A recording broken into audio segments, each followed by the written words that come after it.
In this video in our 10 series set called Living the Life You Love, How to Get Free from Anxiety, Depression, and Stress, we're going to be talking about getting into action.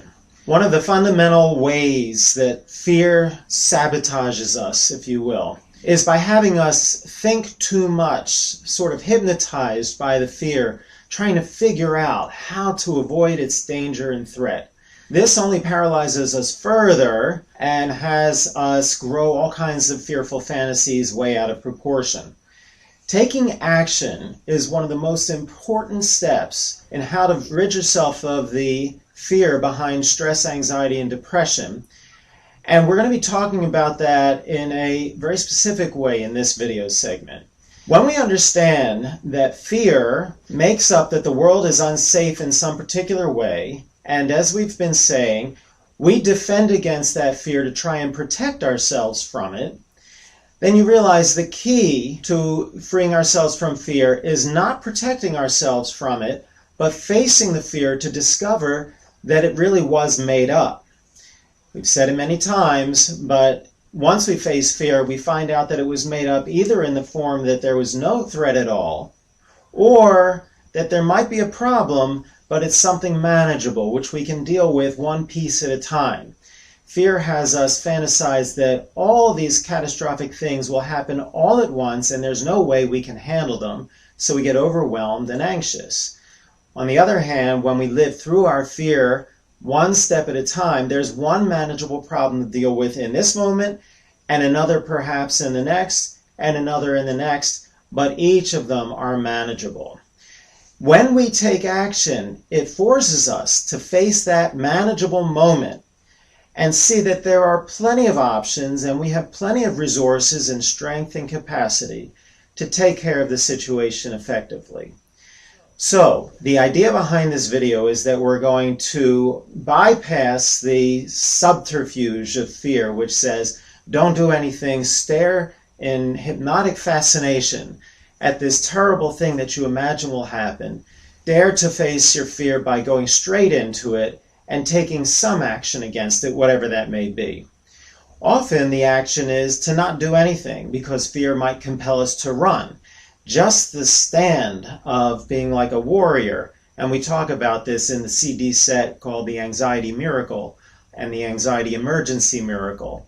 Just the stand of being like a warrior and facing your fear without moving is a way of declaring yourself more powerful than the fear, and suddenly your perception shifts in a very dramatic way to let you know that the fear does not have power over you. But right now we're going to be talking about something more aggressive and active, where we move in the opposite way of our fear, taking some action that our fear says not to take. For instance, if somebody is upset with you and your habit would be to run away and avoid their displeasure, we want to practice moving straight toward them and saying, I think you might be upset with me, let's talk this out and find out what's going on. Or if your habit, as we've discussed in previous videos, is to be a people pleaser and say, what can I do to make sure you're happy with me? We want to take some action that says, let me ask you for a favor that would please me. This is something which gets right at the root of our anxiety and fear and depression because, again, the fear says, don't do anything, stand immobilized, avoid or run away from the problem. We have to run toward the problem. There's a powerful metaphor in real life from this. A herd of lions will organize themselves when hunting so that the big powerful males that have the scary looking manes and the big booming voices are the ones that go out toward a herd of gazelle, for instance. The gazelle, of course, are very scared when the lions start to roar. It sounds like they are quite dangerous. But as the gazelles run in the opposite direction, away from their fear, they run right into the open mouths of the females, who actually are much more swift and able to maneuver quickly to kill the gazelles than the males would be. The moral of the story, of course, is moving toward the roar or into your fear is a whole lot safer than when we move away. When we move away from our fear, We're reminding ourselves or trying to convince ourselves that there's something truly terrible out there that we must run away from, or else we wouldn't be having this reaction. On the other hand, when we move toward the roar, we find ourselves empowered with the understanding that there's something we can do. The fear no longer immobilizes us, trying to fool us into thinking that it's bigger than us. There's an important concept I use with my clients all the time. You can't be angry and anxious at the same time. Why is that? The same, by the way, applies for depression. You can't be angry and depressed at the same time, because anxiety or depression make us feel small. They keep us locked into that fearful memory of the child that started the whole problem in the first place.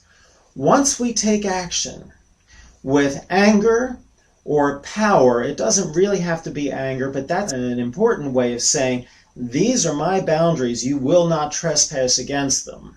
The moment we do that, we feel all of that childhood anxiety disappear, and we shift into a perception of our power as an adult to take effective action.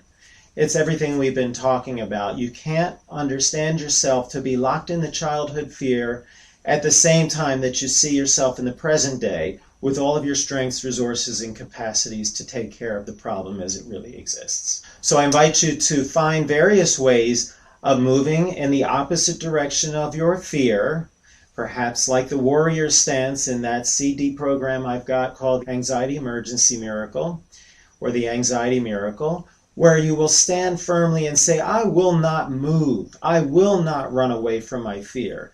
And you wait until the fear fades. The voices of fear will scream and say you're making a mistake and this is dangerous. But if you stand immovably and refuse to do what your fear has always made you do, you will find relief on the other side. There's another important part of this technique that I want to share with you, and that involves something that emerges from Gestalt therapy.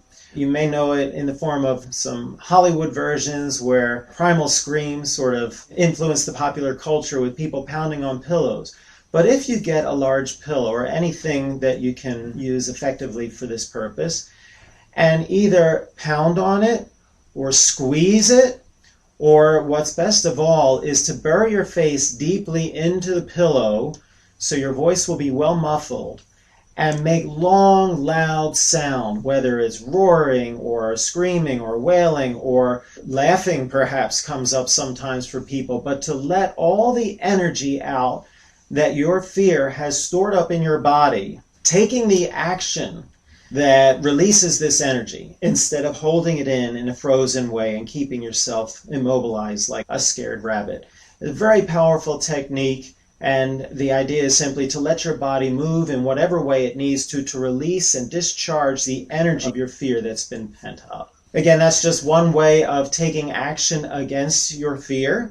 But the idea in this video is do something, anything, that gets your body moving instead of getting locked up in your thoughts where the anxiety simply exacerbates. In the next video, we're going to be talking about setting up networks of support, a very important key for making everything else we've talked about so far come to fruition.